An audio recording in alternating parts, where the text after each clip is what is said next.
महाराणा प्रताप का नाम इतिहास में वीरता, शौर्य, त्याग, पराक्रम और दृढ़ के लिए अमर है। उन्होंने कभी भी मुगल बादशाह अकबर के सामने अधीनता स्वीकार नहीं की और कई सालों तक संघर्ष किया। महाराणा प्रताप का जन्म 9 मई 1540 ईस्वी को हुआ था। उनके जन्म स्थान पर दो धारणाएं हैं। पहली धारणा यह है कि उनका जन्म कुंभलगढ़ फोर्ट में हुआ था, क्योंकि राणा उदय सिंह और जयवंता बाई का विवाह कुंभलगढ़ के महलों में हुआ। दूसरी धारणा यह है कि उनका जन्म पाली के राजमहलों में हुआ था। महाराणा प्रताप की माता जयवंता बाई थी, जो पाली के सोनगढ़ खैराज की पुत्री थी। महाराणा प्रताप का बचपन भील समुदाय के साथ बीता था। भीलों के साथ भी वे युद्ध कला सीखते थे। भील अपने पुत्र को कीका कहकर पुकारते थे, जिसके कारण महाराणा को भी भील लोग कीका के नाम से ही जानते थे। लेखक विजय नाहर की पुस्तक हिंदुआ सूर्य महाराणा प्रताप के अनुसार जिस समय महाराणा प्रताप का जन्म हुआ था, उस समय उदय सिंह युद्ध और असुरक्षा में घिरे हुए थे। कुंभलगढ़ किसी तरह सुरक्षित नहीं था। जोधपुर के शक्तिशाली राठौड़ी राजा मालदेव उन दिनों उत्तर भारत में सबसे शक्तिशाली थे और जयवंता बाई के पिता सोनगढ़ खैराज मालदेव का एक विश्वसनीय सेनानायक और सामंत थे। इस कारण से पाली और मारवाड़ हर तरह से सुरक्षित था और रणबंका राठौड़ी की कमध्वज सेना के सामने अकबर की शक्ति बहुत कम थी। इसीलिए जयवंता बाई को पाली भेजा गया था। अब जैसे ही प्रताप के जन्म का समाचार उदय सिंह को मिला तो उनकी सेना महाबली की ओर प्रस्थान कर गई और महाबली युद्ध में वनवीर के खिलाफ विजय सी प्राप्त करके चित्तौड़ के सिंहासन पर अपना अधिकार कर लिया। भारतीय प्रशासनिक सेवा से सेवानिवृत्त अधिकारी देवेंद्र सिंह सक्तावत की पुस्तक महाराणा प्रताप के प्रमुख सहयोगी के अनुसार महाराणा का जन्म स्थान महराव के गढ़ के अवशेष जूनी कचहरी, जो कि पाली में है, वहाँ हुआ था। यहाँ सोनागरों की कुलदेवी नागनाची का प्रसिद्ध मंदिर आज भी सुरक्षित है। पुस्तक के अनुसार पुरानी परंपराओं में पुत्री की पहली संतान अपने मायके में होती है। राणा उदय सिंह की दूसरी रानी धीरबाई थी, जिन्हें भटियानी के नाम से भी जानते थे। वे चाहती थी कि उनका पुत्र कुंवर जगमाल मेवाड़ का उत्तराधिकारी बने। जब प्रताप मेवाड़ का उत्तराधिकारी बन गए, इसके विरुद्ध में जगमाल अकबर के खेमे में चला जाता है। महाराणा प्रताप का पहला राज्याभिषेक 28 फरवरी 1572 को गोगुंदा में हुआ था।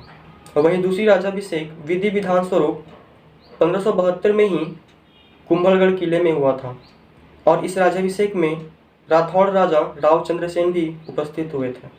महाराणा प्रताप के शासनकाल में एक रोचक तथ्य यह है कि अकबर बिना युद्ध के उन्हें अपने अधीन करना चाहता था।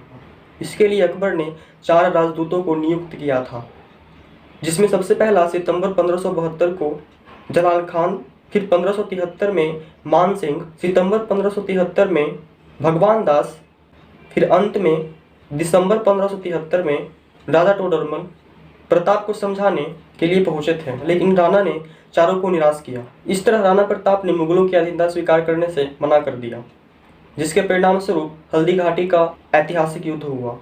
यह युद्ध 18 जून 1576 को मेवाड़ और मुगल के बीच हुआ था। इस युद्ध में मेवाड़ की सेना की अगुवाई महाराणा प्रताप कर रहे थे, जबकि मुगल सेना की अगुवाई मान सिंह और आसफ खान ने किया। इस युद्ध में शत्रु सेना से घिर चुके राणा प्रताप को झाला मान सिंह ने अपने प्राण देकर बचाया था और शक्ति सिंह ने अपने अश्व को देकर महाराणा को युद्ध भूमि से जाने के लिए बोला। महाराणा प्रताप का प्रिय अश्व चेतक की भी मृत्यु इस युद्ध में हो गई थी। महाराणा प्रताप युद्ध भूमि को छोड़कर जंगल में लौट आते हैं और वह अपनी लड़ाई को जारी रखते हैं। मुगल से टकराव के प्रयास में एक विफलता के बाद प्रताप ने गुरिल्ला वार का सहारा लिया। भारत में गुरिल्ला वार का सहारा महाराणा प्रताप ने अकबर के खिलाफ सबसे पहले लिया था। इससे प्रेरित होकर शिवाजी महाराज औरंगजेब के खिलाफ इसको यूज किया था। एक बेस के रूप में पहाड़ियों का उपयोग करते हुए महाराणा प्रताप ने बड़े पैमाने पर मुगल सैनिकों को हटाना शुरू कर दिया। वह इस बात पर अड़े थे कि मेवाड़ की मुगल सैनिकों को कभी शांति नहीं मिलनी चाहिए। 1582 में दिवेर का युद्ध एक महत्वपूर्ण युद्ध माना जाता है, क्योंकि इस युद्ध में राणा प्रताप ने अपने खोए हुए सारे राज्यों की पुनः प्राप्ति कर ली थी। इसके बाद मुगलों और राणा प्रताप के बीच बहुत लंबा संघर्ष चलता है और अंत में विजय महाराणा प्रताप की होती है।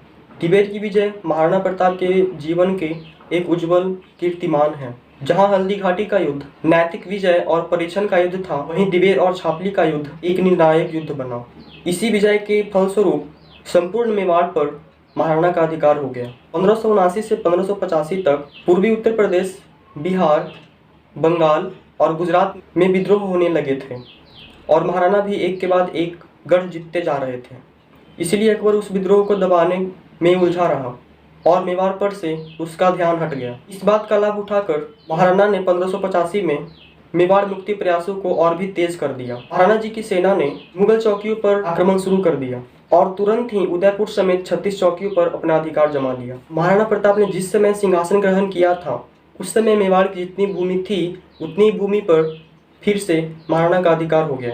12 वर्ष के लंबे संघर्ष के बाद भी अकबर उसमें कोई परिवर्तन न कर सका। अंत में महाराणा प्रताप समय की लंबी अवधि के बाद मेवाड़ को मुक्त कराने में सफल रहे और ये समय मेवाड़ के लिए एक स्वर्ण युग की तरह था। मेवाड़ पर लगा हुआ अकबर ग्रहण का अंत 1585 में हुआ था। उसके बाद महाराणा प्रताप राज्य की सुख सुविधा में जुट गए, परंतु दुर्भाग्य से उसके 11 वर्ष बाद ही उनका निधन 19 जनवरी 1597 को अपनी नई राजधानी चावंड में हो गया था।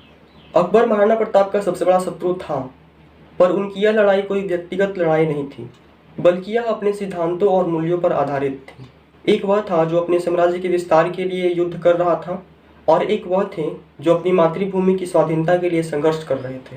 महाराणा प्रताप की मृत्यु की खबर सुनकर अकबर को बहुत दुख हुआ, क्योंकि हृदय से वो महाराणा प्रताप के गुणों का प्रशंसक था और अकबर जानता था कि इस समय पृथ्वी पर महाराणा प्रताप जैसे वीर बहुत कम हैं। मृत्यु के समाचार सुनकर अकबर रहस्यमय तरीके से मौन हो गया और उसके आंखों से आंसू आ गए थे। हल्दी घाटी का युद्ध और दिवेर और छापली का युद्ध सर्वश्रेष्ठ राजपूत राजा और उनकी बहादुरी, पराक्रम, धर्मनिष्ठा, त्याग के लिए जाने जाते हैं। मुगलों के सफल प्रतिरोध के बाद उन्हें हिंदू शिरोमणि भी माना गया। धन्यवाद।